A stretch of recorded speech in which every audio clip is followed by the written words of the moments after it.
Elena Deladon or he was whomever, right? And just knowing tendencies and playing personnel, you could tell that he had a really high basketball IQ. And then when I brought him, with me at Vanderbilt, we would always talk X's and O's. I mean, we'd be watching games and texting back and forth, just different things that we saw. And our mindset is very similar in terms of what we look for out of our action. And it's funny because I was talking to Lynn the other day, and it's, you get to a point in coaching where it's like you're ready to hand that off to somebody else, and that's the thing that I love about the game. But where we are collectively, being able to hand that off to him, I trust him implicitly. He's really good at all that stuff. And imagine walking into a room where everyone is smiling for the cameras, but the air is so thick with tension you can barely breathe. That is the exact energy radiating from the Indiana Fever right now.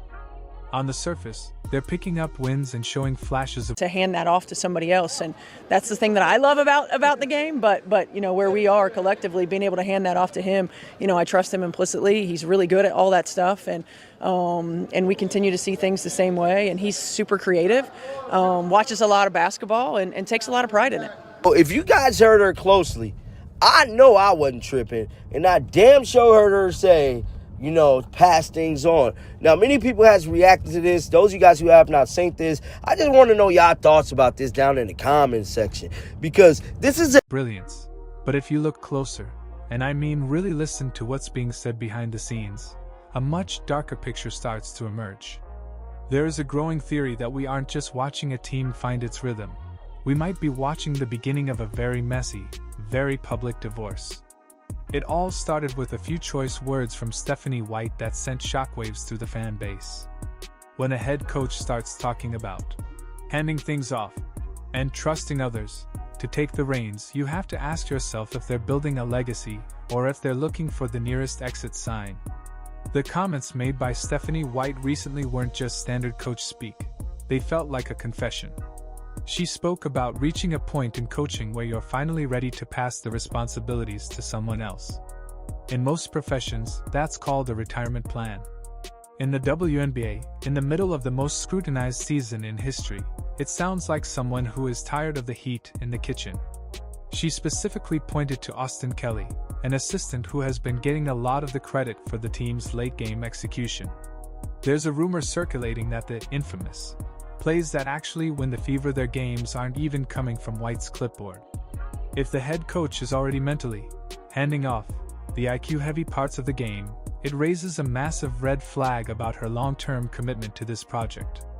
But the coaching shifts were only the tip of the iceberg, and what happened at the podium next would change the entire vibe of the season.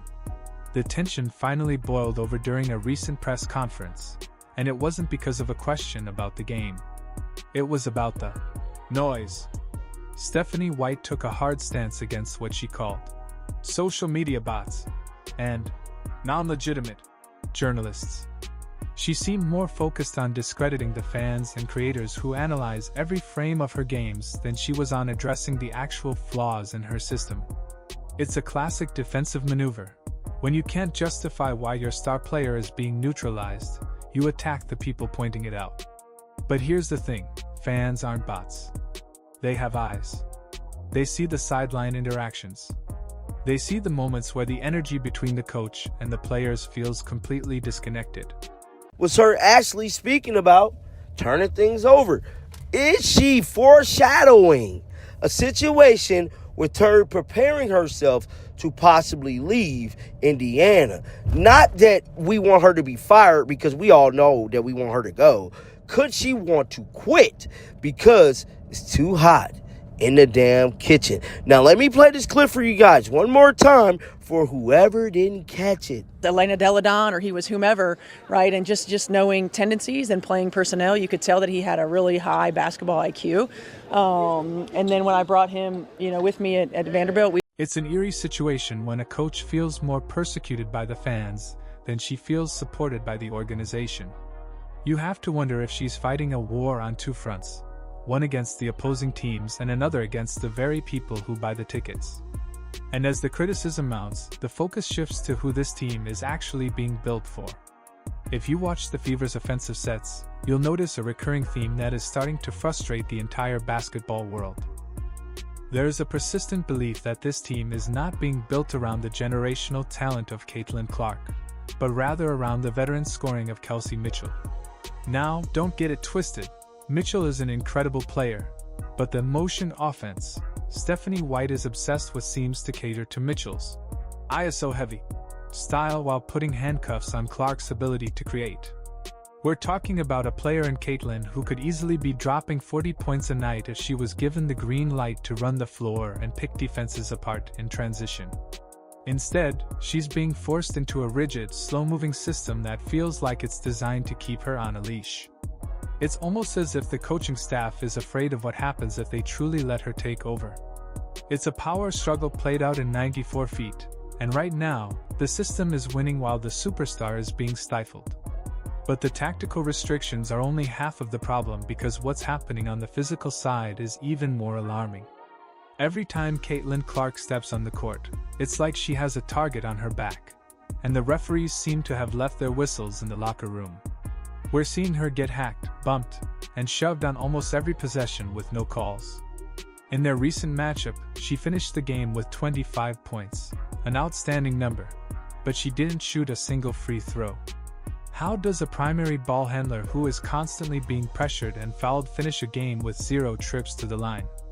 It's a glaring issue that Stephanie White hasn't seemed to aggressively fight for. Usually, a coach will take a fine or get a technical to protect their star and send a message to the league. But from the Fever's bench, there's a strange level of silence. This lack of protection feeds into the narrative that there's a divide in the locker room. If the coaching staff isn't willing to go to bat for their best player against the officials, how can they expect that player to trust the system? This physical toll is mounting, and it leads to a question that was once unthinkable but is now becoming a daily conversation. How long can a player like Caitlin Clark endure a system that doesn't fit her and a league that doesn't protect her?